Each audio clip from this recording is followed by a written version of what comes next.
Bitung, karena otaknya sudah tercuci dengan pusat, dia mengatakan sudah konduktif. Begitu juga kepolisian dan TNI di sana. Setelah itu teman saya call lagi, dia bilang, Pak Bro Teddy, ya tonaas dari Tolaur akan turun. Saya semua bilang, kamu berdoa. Saya takut jangan orang-orang Minahasa dari pegunungan turun, Pak. Itu mereka akan habis itu. Nah, akan habis orang-orang di Bitung itu kalau mereka turun. Oleh sebab itu, di media-media itu selalu menyampaikan sudah konduktif, sudah aman. Itu tidak aman, Pak. Kawan-kawan semua senior-senior saya mengatakan bahwa mastermind yang ada terjadi di Bitung itu, dalam bentuk anggaran, dalam bentuk dana, dalam proses apapun, itu mastermind-nya ada Yusuf Kala. Itu Pak Gila sudah ini orang tidak ya. rahasia umum. Ya itu orang jahat. Yusuf Kala ini bangsat ya. Ya, dia menjilat Megawati, menjilat ini, itu orang paling jahat. Itu orang paling itu Pak, sumber langsung ya. Saya ulang lagi.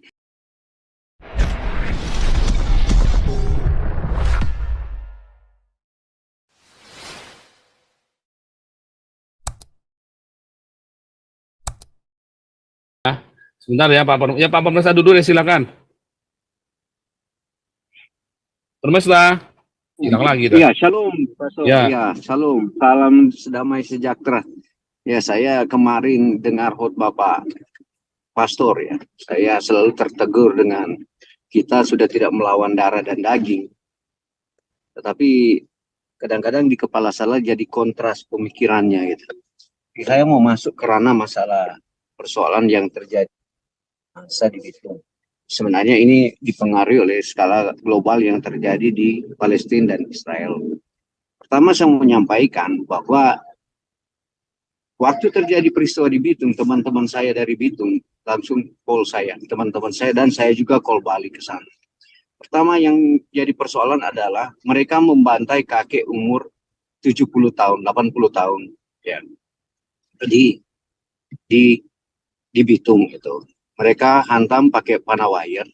Setelah panah wire itu, setelah itu kakek mereka potong tangannya. Pak namanya Pak Wage adalah salah satu tonaas dari Tondano, tetapi itu tidak itu ke media.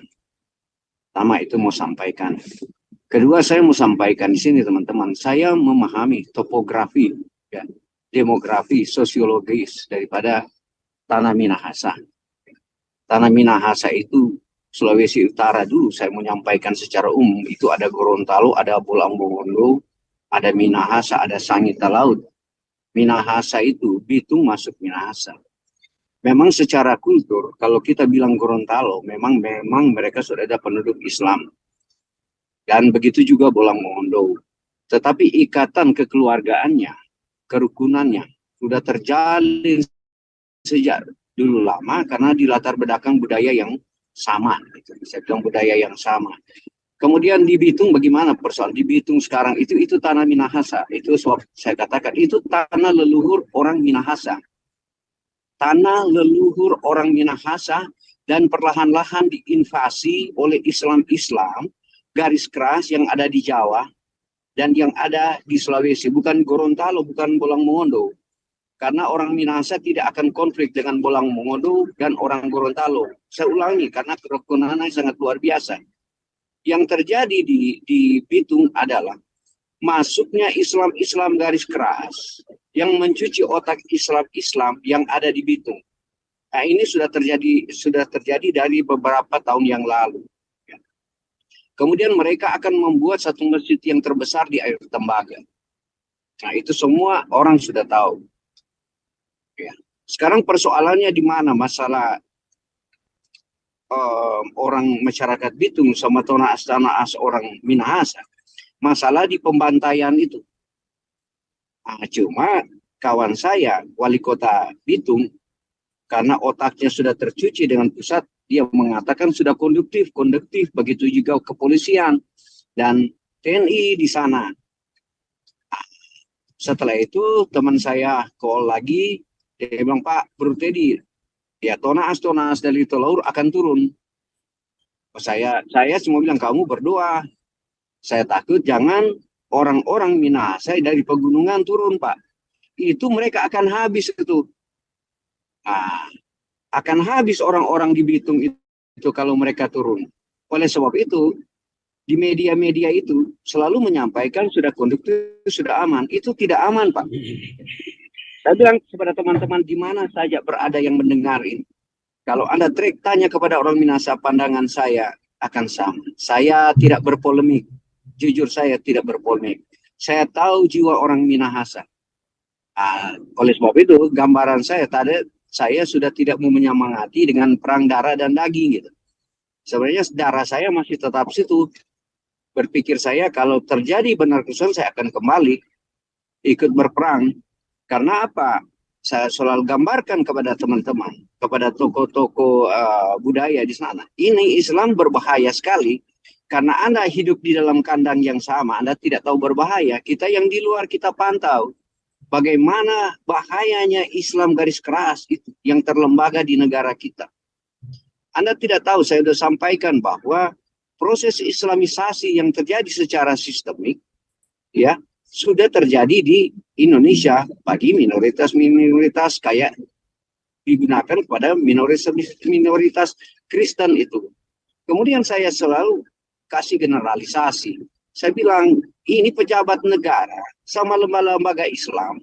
Dia kalau ke daerah-daerah basis Kristen, dia akan menyampaikan luar biasa toleransinya, luar biasa kerukunannya umat yang berada di situ. Kayak Menteri Agama ke Sulawesi Utara, dia akan menyampaikan ke media bahwa luar biasa kerukunan dan toleransi orang Sulawesi Utara. Kalau dia pun Menteri Agama, dia akan ke atau tokoh-tokoh NU atau tokoh Muhammadiyah atau tokoh Majelis Ulama Indonesia, dia kalau ke Papua atau wakil presiden, kalau dia ke Papua dia katakan luar biasa kerukunan dan toleransi umat beragama di sana. Mereka menggunakan narasi-narasi itu gitu untuk memasukkan Islam garis keras ke tempat-tempat minoritas itu. Inilah kelemahan orang Kristen. Inilah kelemahan orang-orang kita. Kita selalu gampang dinarasikan dengan toleransi dan kerukunan. Tetapi umumnya terjadi sebaliknya. Kalau di basis-basis Islam, di mana saja di Indonesia dia tidak akan menggunakan narasi kerukunan dan toleransi. Ini yang jadi kejahatan yang luar biasa bagi negarawan di negara kita. Saya bilang sekali-kali kepada teman-teman di YouTube atau teman-teman di Zoom ini, jangan sekali-kali Anda menyentuh adat budaya orang Minahasa itu. Saya bilang jangan terjadi pembantaian luar biasa yang sangat luar biasa akan terjadi di Bitung. Jangan main-main, saya bilang jangan main-main.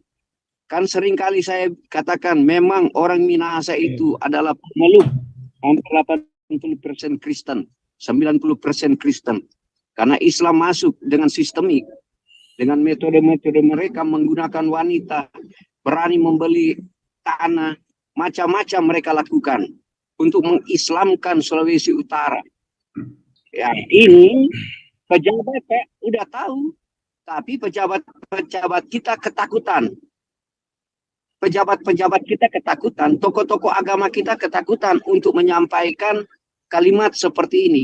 Tetapi mereka, Pak, kalau saling berbisik, ada pertemuan, mereka sampaikan itu. Kebetulan salah satu ketua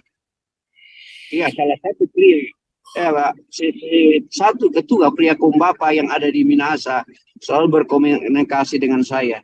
Dia seorang pejabat selalu mengatakan kepada dia, ini sumber primer langsung, dia katakan ini daerah kita sudah berbahaya.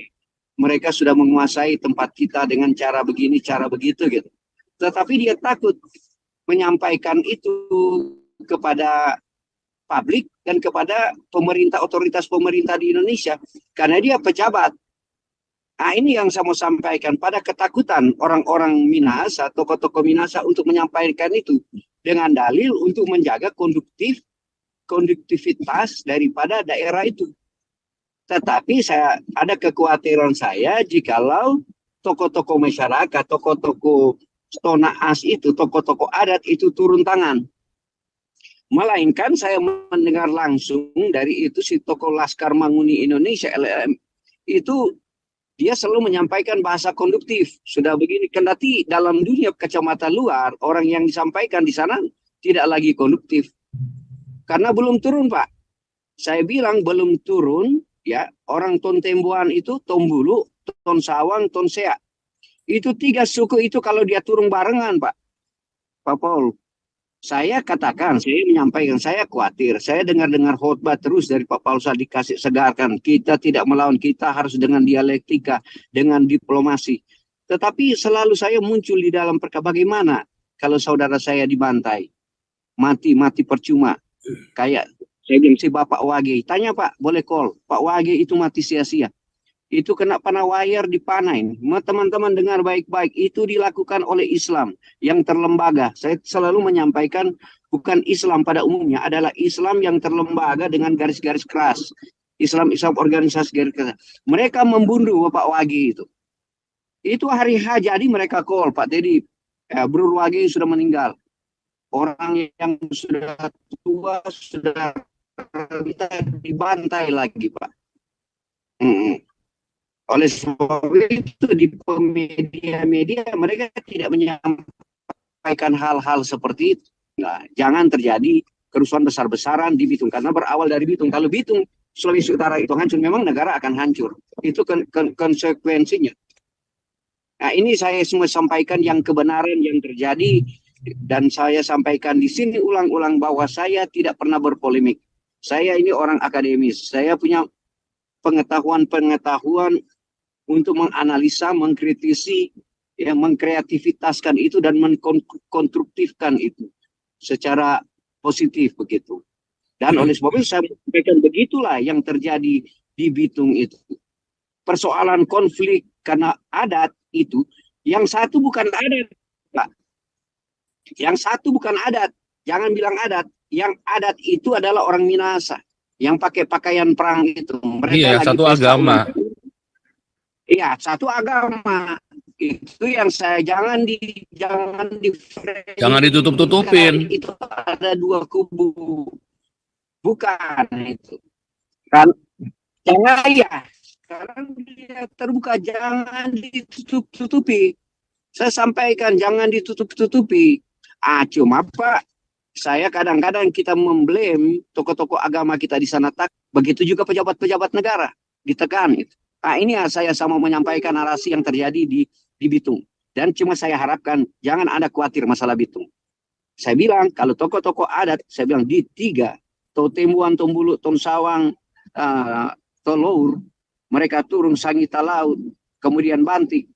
Itu karena mereka itu Pak habis itu orang-orang di situ. Kemudian saya katakan bahwa di Bitung itu adalah tanah leluhur orang Minahasa. Di situ tidak ada basis Islam. Tidak ada agama Islam. Itu milik asli orang Minahasa. Seperti yang terjadi di Israel. Itu tanah leluhur orang Minahasa diintervensi oleh Islam garis keras di Indonesia. Yang saya mau ancam di sini salah satu negarawan. Kalau ada keluarga saya meninggal di sana, Pak Paul, walaupun Pak Paul sudah doktrin dengan darah, saya akan cari Yusuf Kala itu. Semua kawan-kawan, semua senior-senior saya mengatakan bahwa mastermind yang ada terjadi di Bitung itu dalam bentuk anggaran, dalam bentuk dana, dalam proses apapun itu mastermindnya ada Yusuf Kala. Itu Pak sudah tidak bisa umum. Ya itu orang jahat. Yusuf Kala ini bangsat ya. Ya, dia menjilat Megawati, menjilat ini, itu orang paling jahat. Itu orang paling itu Pak. Sumber langsung ya, saya ulang lagi, saya tidak pernah berpolemik, saya lebih banyak membaca, mendengar, melihat, baru saya sampaikan gitu. Nah, oleh sebab itu teman-teman cuma saya harapkan berdoalah untuk Bitung, jangan sampai terjadi pembantaian besar-besaran orang Minahasa. Orang Indonesia pun pernah diancam Pak, saya bilang, saya jujur katakan, orang Minahasa pernah ngancam. Silakan Islam masuk ke Sulawesi Utara. Yang penting TNI jangan ikut campur. Itu kan saya pernah diskusi sama Pak Tobing. Yang penting TNI jangan masuk campur. Karena persoalan kekalahan perang orang Kristen sama orang-orang Islam garis keras, ikut campurnya TNI. Yang terjadi di Ternate orang Kristen mati karena dibantai TNI. Yang terjadi pembantaian di Sulawesi Tengah karena dibantu TNI. Yang terjadi pembantaian di Ambon dibantu TNI. Oleh sebab itu, beberapa jenderal dulu berkumpul di Manado, dia mengatakan silakanlah masuk si pemberontak. Yang penting TNI jangan masuk campur. Itu diancam. Semua Islam masuklah ke Sulawesi Utara kalau berani. Kita berperang. Cuma udah diplomasi. Kalau Sulawesi hancur, negara hancur. Itu komitmennya tahun 98, 90. Tapi mereka tidak masuk. Saya ini benar. Saran saya Pak Teddy, itu hanya terjadi di Maluku waktu itu. Pak Teddy, tidak bisa terjadi di Sulawesi Utara. Pak Teddy, saran saya kalian harus merapat ke Markus Haluk. Siapkanlah itu Minahasa Merdeka. Nggak ada cara lain. Sebab kalau enggak kalian bilang ancam juga nggak ada gunanya. Mendingan merdeka sekalian. Itu yang nggak ada cara lain. Orang Manado kan Pak. Ya orang Manado kan dia senang konflik dulu, perang dulu. Kan Islam itu. Kalau mau merdeka juga kalian perang dulu sama. Ya itu. Tinggal begitu. Sekarang Pak Teddy, sama-sama perangnya kalian jadi pemberontak. Mendingan kalian merdeka sekalian. Sekarang nggak usah teori-teori, get things done. RMS gabung ini. Oh, Pak Yus tuh, Pak Yus pulang nanti tuh, Pak Yus tuh. Kita pakai Pak Yus. Saya tidak polemik tadi ya. Pak Wagi. Ya nanti sambung lagi Pak Teddy. Oh ya, saudara, ini di tampilan Anda seperti janji saya ya. 6 juta, yang 3 juta saya kasihkan ke Galarua untuk kibarkan bendera Israel, yang 3 juta untuk hadiah Natal, saudara ya, di Embun Pagi, sudah saya transfer tuh ya. Kemarin 30% monetasi dari YouTube saya kembalikan ke yayasan ini, saudara ya. Sudah saya tunjukkan ya, saya nggak bohong. Silakan Pak Yus.